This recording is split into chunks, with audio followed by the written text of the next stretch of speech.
ఆ పార్టీ ఇంకా ఎదుగుదల పెద్ద కష్టమే. చంద్రబాబు నాయుడు గారిని సీఎం చేయడానికి మాత్రమే ఈ పార్టీ ఉపయోగపడుతుందా అని చెప్పి మరొక వాయిస్ వినిపిస్తుంది. ఉంది కొందరు సీనియర్ నాయకుల్లో, కాపు నాయకుల్లో అది ఉంది. కానీ ప్రత్యేకించి పార్టీ పెట్టుకున్న దానివల్ల లాభం కూడా లేదు కదా. ప్రత్యేకించి జనసేన పెట్టి ఆ పార్టీ పెడితే ఏం ఉపయోగం లేదు. అందువల్ల కలుసుకునే దానివల్ల కాస్త కూస్తో అధికార పంపిణీలో భాగస్థులయ్యేదానికి అవకాశం ఉంది. భాగస్థులైనప్పుడు కొంచెం పార్టీని కూడా అభివృద్ధి చేసుకునేదానికి అవకాశాలు ఉంటాయి. అంటే సీట్ల అంశం వచ్చేసరికల్లా జనసేనకి వాళ్ళున్న స్ట్రెంత్కి మీకున్న రాజకీయ అనుభవానికి ఎన్ని సీట్లు అయితే వాళ్ళకి సేఫ్గా అసెంబ్లీలోకి అడుగు పెట్టే అవకాశం ఉంటుంది సార్? అంటే ఎక్కువ సీట్లు ఇవ్వాలంటే ఎవరు ఇవ్వలేండి. ఇప్పుడు వాళ్ళకున్న సమీకరణను బట్టి, స్ట్రెంగ్త్ను బట్టి చూసినప్పుడు పెద్దగా రావు. 40 సీట్లకు లోపలే ఉంటుంది అనుకుంటాను. అంతకు మించి ఇవ్వలేరు ఎవరు కూడా. మెజారిటీ సీట్లు ఉన్న వాళ్ళే ఎప్పుడైనా ముఖ్యమంత్రి అవుతారు. అవును. ప్రస్తుతానికి కొంచెం మా పార్టీ తరఫున మాకు ఇన్ని ఎమ్మెల్యే సీట్లు వచ్చినాయని చెప్పుకునేదానికి కాపు కులానికి అయితే ఉంది. కానీ సీనియర్లకు అది కొంచెం మింగుడు పడడం లేదు. అవును, మింగుడు పడక ఈ విమర్శలు వస్తున్నాయి. వైఎస్ఆర్సీపీ కూడా వాళ్ళల్లో కాపుల్లో చీలక తెచ్చేదానికి ప్రయత్నం చేస్తారు. ఇంకా తప్పదు కదండి, రాజకీయాలు అన్నాక అది చేసుకోవాలి కదా, అది తప్పదు. కానీ ప్రయత్నాలు రెచ్చగొట్టడము, మీకు ముఖ్యమంత్రి పదవి లేదు కదా, అవును, అట్లా ఏవో కొన్ని కామెంట్స్ వస్తుంటాయి కదా. అంటే డిప్యూటీ సీఎం కూడా పవన్ కళ్యాణ్ గారికి ఇచ్చే పరిస్థితి లేదు, అది పొలిట్ బ్యూరోలో మేము ఆలోచించుకుని నిర్ణయం తీసుకోవాలి అని చెప్పి లోకేష్ గారు మాట్లాడిన అంశాలు అంటున్నారు. అదో పెద్ద ఎత్తున వైరల్ అవుతుంది. మరొక వైపు చంద్రబాబు నాయుడు గారు సీఎం, ఇంక అందులో సెకండ్ ఆప్షనే లేదని చెప్పి డైరెక్ట్గా వాళ్ళు మాట్లాడారు. గతంలో పవన్ కళ్యాణ్ గారు మాట్లాడిన అంశం, మీరు అధికారం ఇవ్వండి ముందు మాకు, అప్పుడు మేము కూర్చుండి ఎవరిని ఆ కుర్చీలో కూర్చోబెట్టాలని ఆలోచిస్తారన్నారు. సో ఆ సస్పెన్స్ అలాగా మెయింటైన్ చేస్తే బాగున్నాం. ఎందుకు లోకేష్ గారు ఈ రకంగా డైరెక్ట్గా మాట్లాడవలసి వచ్చింది ఓ ఇంటర్వ్యూలో? అది కొద్ది ఇబ్బందికర పరిస్థితులని జన సైనికులు ఇంకా కోపపడుతున్నారు. అది వాస్తవమే. మరి ఏ పరిస్థితుల్లో లోకేష్ గారు మాట్లాడినారో తెలియదు, కానీ అట్లా మాట్లాడాల్సిన అవసరం లేదు. ఎందుకంటే రేపు జనరల్గా సీట్లు వచ్చిన తర్వాత లెజిస్లేటివ్ పార్టీలో ఎక్కువ ఎవరు ఉంటారో వాళ్ళే నాయకుడు అవుతారు, వాళ్ళే సీఎం అవుతారు. దాన్ని బహిర్గతంగా చెప్పాల్సినంత అవసరం లేదు.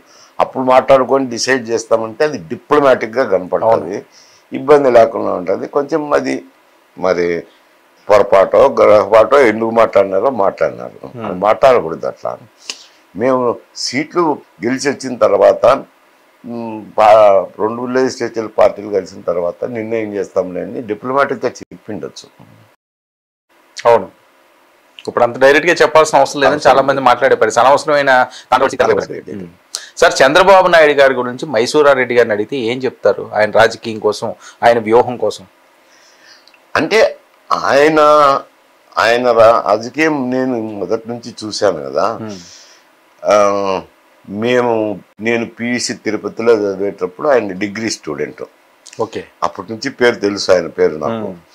మళ్ళీ తర్వాత 81లో సమితి ప్రెసిడెంట్ అయిన తర్వాత ఇప్పుడు కాంగ్రెస్లోనే ఉన్నారు.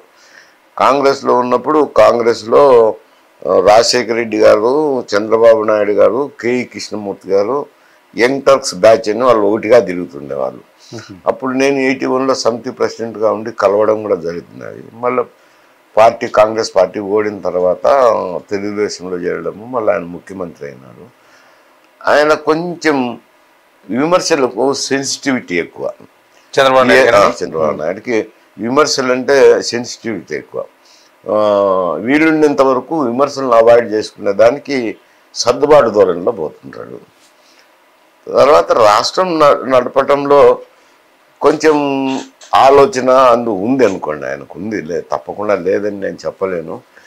ఏదన్నా మా హైదరాబాద్ డెవలప్ అయిందంటే ఆయన సమయంలో అయిందే కదా, అప్పుడు అయిందే కదా. ఇన్ఫ్రాస్ట్రక్చర్ క్రియేట్ చేసింది, ఐటీ విభాగం రావడం, ఇవన్నీ విజన్ ఉందిలేండి. లేదని పూర్తి ఏమీ లేని అమాయకుడు అని నేను చెప్పలేను.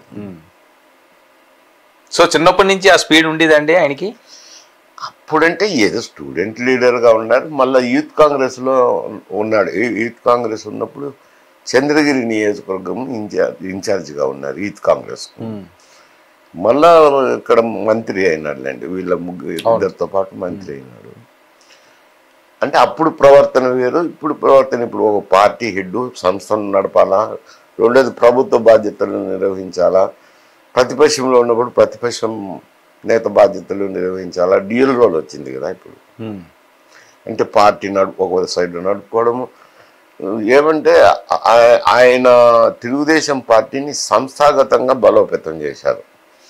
రామారావు గారు ముఖ్యమంత్రిగా ఉన్న ఆ పార్టీలో చేరినప్పుడు సంస్థాగత పగ్గాలు తీసుకున్న తర్వాత పార్టీని గ్రామాన తెలుగుదేశం పార్టీని అయితే గ్రామానికి విస్తరించినాడు. అది ఆర్గనైజేషన్గా బాగా స్ట్రాంగ్గా బిల్డప్ చేసినారు. ఈవెన్ కాంగ్రెస్ పార్టీకి కూడా అంత ఆర్గనైజేషన్ బిల్డప్ లేదు. ఈ తెలుగుదేశం పార్టీకి ఉన్నది. ఆ బిల్డప్ కారణం ఎవరంటే చంద్రబాబు నాయుడు గారు. సరే, తర్వాత పరిణామాలు వేరనుకోండి, మళ్ళీ అధికారంలోకి రావడము, ఇప్పుడు పార్టీ బాధ్యతలు రెండు కూడా ఆయన చేతుల్లోనే ఉంటాయి అధ్యక్షుడిగా. అంటే చంద్రబాబు నాయుడు వెన్నుపోటుదారుడు, ఆయన నమ్మితే నట్టేట ముంచేస్తారు. ఇదే పదే పదే వైసీపీ వాళ్ళు మాట్లాడే పరిస్థితి. అప్పుడు ఎన్టీ రామారావు గారిని, ఇప్పుడు పవన్ కళ్యాణ్ గారిని బలి చేయబోతున్నాడు.